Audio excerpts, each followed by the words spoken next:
Zaches Bava Kamma Daf Ches contains three sugyas on the topic of Idis, Baininus, and Ziburus, the three ratings of land quality, and what you use to pay for what type of obligation. So as we've seen, there are three types of obligations. There is Nazikin, where you caused a damage to someone, you need to pay for it. There's Balchay, where you borrow money from somebody, you need to pay it back. And then there's Ksubas Isha, where a woman is collecting her Ksuba from you. For the standard halacha is that for Nazikin, you pay Idis, the highest quality land.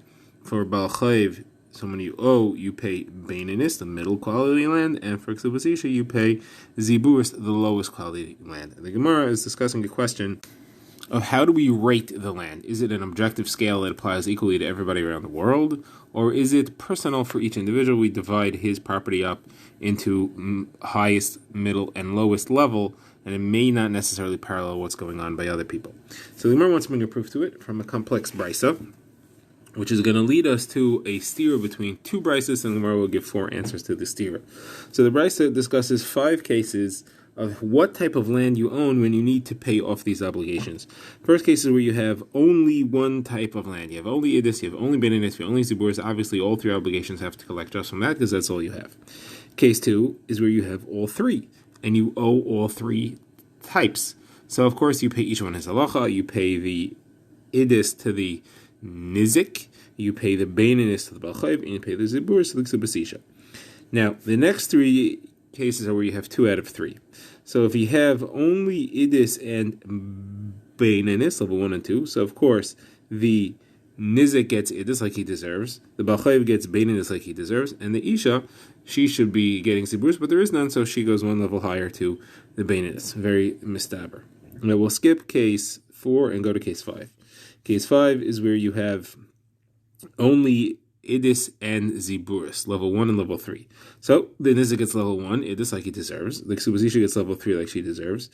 The Balchayv now is in the middle. He's supposed to be getting level 2, but there is no level 2. So the halacha is that he goes down to 3, not up to 1.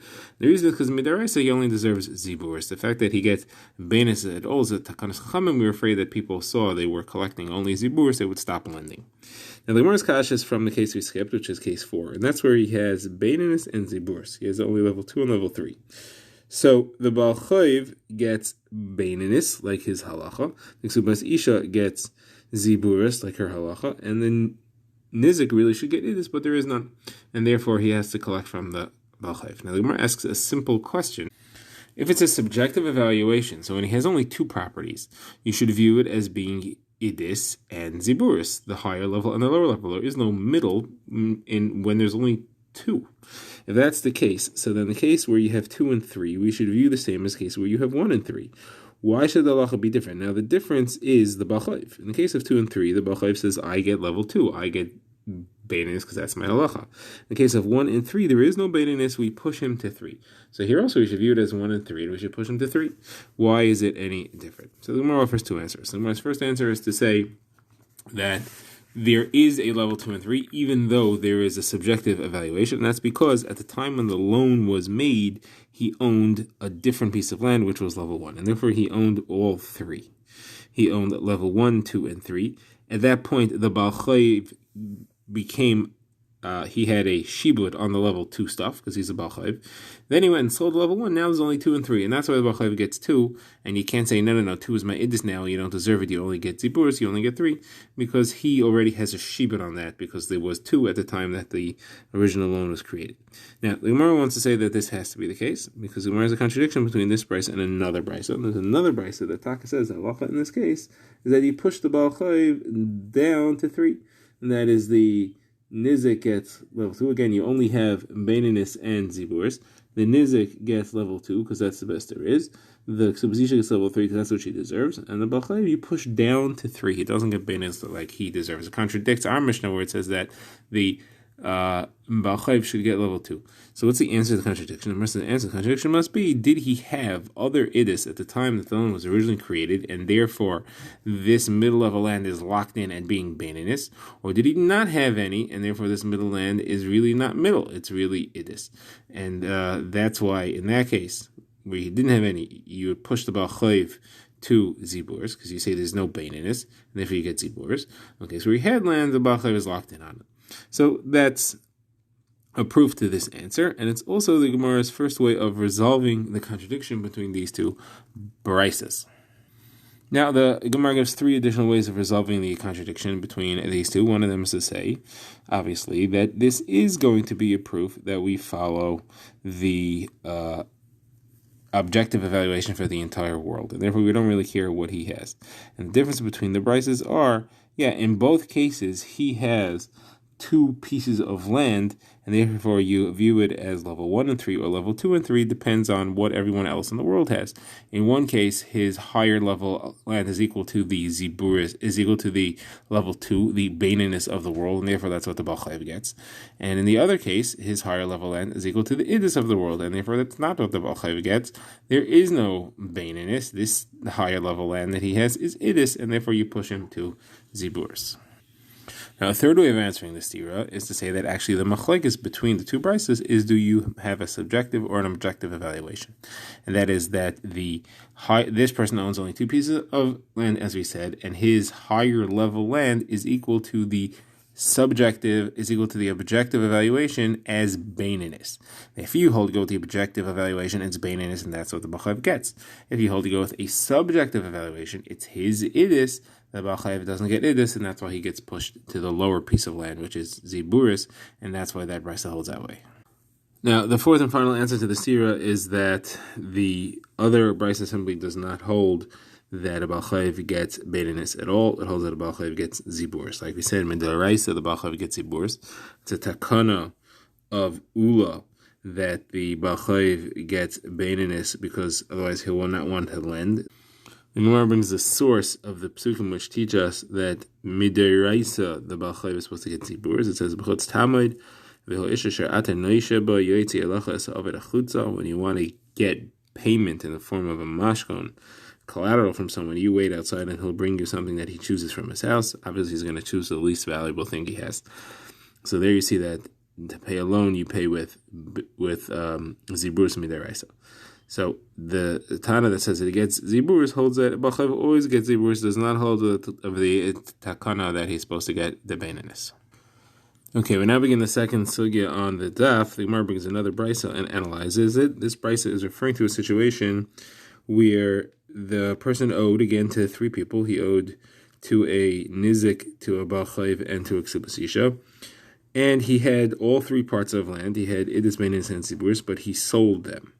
So the Mishnah discusses the Brisa discusses a few scenarios. First of all, if he sold them all to one person, or, says the Brisa, he sold them to three people, but he sold them all on the same day, so that the date on the star is the same, and you can't see that any one of them is earlier than the other. So all three pieces of land were sold together. So the halacha is that they're all equally meshubed, and whoever bought them, even if he sold it a few times, whoever is holding them, they're all equally meshubed, and therefore they'll all need to pay like their halacha is. The idus will go to the nizik, the baininess will go to the Baal Chayv, and the ksubasisha will go, and the ziburis will go to the ksubasisha. Now, what happens if they were not sold on the same day and not sold to one person? They were sold to separate individuals, one after the other. So the halacha is whatever was sold last has the entire shibud of all three things. So if the ziburis was sold last, they all have to collect from ziburis. If the idus was sold last, they can all collect from idus. And this is the halacha. And therefore, they all collect from whatever is there. And the reason is because Chazal made a takana that if you buy land, but you left land still into possession of the person who owes the money, still in the possession of the seller, somebody wants to come collect that land for any obligation, can't take the land that you bought. The lien doesn't apply to the land. The shiba doesn't apply to the land that was sold in a situation where b'nei chayr, where free land, still by the seller, still exists. So that you can't go and rip off the purchaser. And therefore, as long as the land was still there, he can collect that. And if it was sold later, that's the last thing sold. That's the most recent shibud. That's what you go to first. Now, if there's not enough of that land, then you go to the next person online, the second latest sale, and you keep going backwards in order until you get to each of them. Now, the Gemara analyzes what do we mean when we said one person. What is the Chiddush in saying that if they were all bought by one person, everyone gets their chelik? If it was bought by 3 people on the same day, they each get their chelik. Certainly, if it's bought by one person on the same day, they would each get their chelik. So, what would be the Chiddush in that? So the Gemara says the Chiddush must be that one person is referring to where they were not all bought on the same day. They were bought on different days, one after the other. And still, the Nizik gets Idis, the Balchayv gets Beininus, and the Ksubzisha gets Zibur. So the Gemara says, why should that be? They should all get what was sold last. So the Gemara answers that the Idis was sold last. And therefore, the person who's holding it, the purchaser, the Lakeach, doesn't want to give what was sold last. He wants to give what was sold earlier. And he has the following tactic. He'll say to whoever comes to collect, they want to take the Idis. So let's say the Balchayv comes. He really supposed to get the Beinis, but he wants to take the Idis because he'll say that was sold last. He'll say, no, I'm not going to give you the Idis which I bought last. I'm going to give you the Beinis. And if you don't want it, I'll just simply return the Ziburis to the seller. And that's the person that owes you the money. And then that'll be free land, and you'll end up being stuck with Ziburis. So take the Beinis that I want to give you. And that's what each one will get what they deserve. The Idis will go to the Nizik. The Balchayv will get the Beinis, and Ksubzisha will get Ziburis. And because he could say this, he has this argument. So the Gemara asks, one second, it doesn't explain that argument works for the Balchayv. It doesn't work for all of them. Let's look at the Nizik, for example. So he could say to the Nizik, you know what? I don't want to give you the Idis. I'm going to give you the Beininus, even though it's not your halacha. But I'll give it to you anyway, because if you don't want it, I could force you to take Ziburis by returning it. So what he should be allowed to do that if this argument works. If he's not allowed to do that, obviously we're talking about a scenario where he can't, for whatever reason that might be. It could be because, for example, let's say the original seller, the one who owes the money, let's say he died and he left over Yisaimim. Since he no longer has any land, he sold all his land. Allah has the Yisaimim are no longer meshubid to pay off the loan. Or to pay off the hezek, because you don't pass an obligation that's not secured by property when he passes away. Even if he were to return the Ziburis now, that would be property that the Yisaimim acquire after the loan, and that's not meshubed. Therefore, this can't be the reason that the purchaser could push them to take the cheaper things, and he doesn't have to give them the Idis. So the Gemara therefore gives a different reason. The Gemara says the entire takana that the people who come to collect from whatever was sold last is for the benefit of the purchaser, so that he shouldn't lose his property. So he could say, I don't want that takana. I'll reject the takana that was made for my benefit. In this case, it doesn't help me. So I'm not going to give Idis to anybody who doesn't deserve Idis. However, he can't make the Balchayv lose his Beininus and give him Ziburis, or he can't make the Nizik lose his Idis and give him the Beininus, because it's only being Meichel the rights that they gave him, but they still go back to their original halacha, since it's all one person and he's holding them all. Now, the Gemara just shows that it's possible to decline a takana that Chazal made for you. The Gemara notes there's a halacha that a husband and wife share in that the wife's work and found objects go to the husband, and he has to financially support his wife. He has to feed her. If she's making enough money that it's not worth it for her, Rava says she could say, I want out of this deal. You're not going to take my wages, and I'm not going to take your food. And since she has the right to do that because it's made for her benefit, therefore, in this case also, the Lekech has the right to do that because it was made for his benefit. The Gemara now proceeds to its third sugya, which is very much related. The Gemara asks a shaila, in the case we've been discussing, where all 3 properties were sold to one person and the Idis was sold last, so the sheep is really on the Idis unless he says, I don't want that takana. What happens if then he goes and sells some of that land? So if he sells the Beinis and Ziburis and leaves the Idis behind, so for sure the people all come collect from the Idis, because the guy can't, because that was the last one sold, so the sheep is on the Idis, and he can't say, I don't want the takana. It's not for him anymore. It's for the person who comes later. And therefore, it's not his takana, and he can't say, I don't want it. Everybody collects the Idis. Question is, what happens if he sold the Idis and now he's holding on to the Beinis and Ziburis? The people all come to collect. Do they go to the Idis, which had the original shibud? Because when the first purchaser bought it, the Idis was last, and therefore the shibud was on the Idis. And now that the Idis has been transferred to the second purchaser, that's still their shibud, and he could send them there. Or, since he sold that, now the Beinis and Ziburis, which is left for him, that's where the shibud is. So Abaye wanted to say that the halacha should be that they all collect from Idis, because the original Shibud was on the Idis, and now the Idis is by the second purchaser. And that was the one that was free at the time that any property was really sold. It was the last one to be sold. So Rava argued, and Rava said no, because the second purchaser could say, I'm Michael at Takanas Chazal. Why?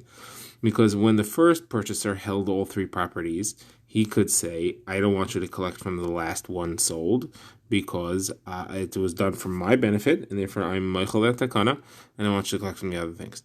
When he sells land, he sells that right. When you purchase land, you purchase the land and all the rights that go along with it.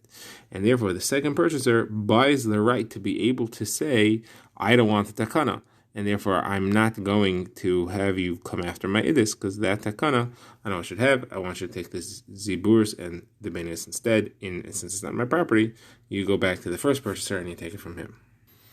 Okay, new case. Rava says a halacha. What happens if Reuven owes money to somebody? Reuven borrowed and he owes the money. Now, Reuven sold all his property at once to Shimon. And then Shimon sold one field. He sold the Baininus field and all the Baininus field to Levi. Now, along comes the Baal Chayv. He says, Reuven, you owe me money. Reuven says, I sold all my fields. He goes to Shimon. Shimon says, I sold my Baininus. And Levi has it now. So the halacha is that he could choose to collect either from Levi, the baininus that he wants, or he could say, I give up the baininus, I'll take ziburis instead, because that's what's left behind. That is the most recent thing. If, however, Levi had bought specifically idis or specifically ziburis, he couldn't do that, because that's what he could say. I didn't want to buy the baininus because I knew you're out there, and I didn't want to take the land that's owed to you. And if he left some baininus behind, he could say, you take that baininus, you don't take this baininus that I bought. Next and final case, the Gemara speaks about what happens if Reuven owes money to somebody, and then he sells his fields to Shimon again, and now that person comes to collect, and he wants to talk only to Shimon. Reuven has tainas, I paid, I didn't pay, I owe, I don't know. He wants to argue that he doesn't owe the money. So the guy says, I don't have to talk to you because I'm not collecting from you, I'm collecting from Shimon. So he wants to say that I'm not obligated to answer your claims, and I only want to talk to Shimon. So whether or not he's allowed to do that depends. Abaye says it depends on whether or not there's a chayes. That means whether or not when Shimon loses the land to the Baal Chayv, is he allowed to go back and collect it from Reuven? It depends on the agreement they had when Reuven sold the land to Shimon. If Reuven said, if you lose the land, I'll pay for it, then for sure Reuven has a stake to lose here, and he could have his arguments against the Baal Chayv. Now, Abaye doesn't say otherwise. Abaye says if Reuven is not going to end up having to pay for it, sounds like he can't argue with the Baal Chayv. Now, there are others, though, the Gemara brings that do say that, because Reuven still has a horse in this race, because even though he's not going to have to pay for the land, if Shimon loses it, Shimon's going to have complaints against him, and he doesn't want Shimon to have complaints against him. Therefore, he could argue with the Baal Chayv.